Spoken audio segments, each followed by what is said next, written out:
પાણી પર પોતાનું પૂતળું બન્યું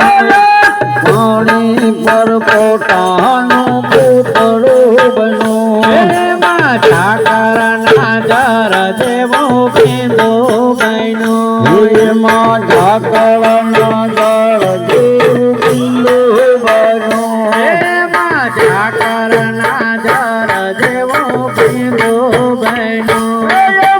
ઠાકરના જળ જેવું પીંદું બન્યું એમાં નાવું દસમાં બેસી કહે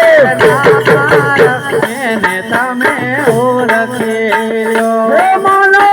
ઉલરમાં બેસી ઘરનાર એને તમે ઓળખી લો એમાં નાવું દસમાં બેસી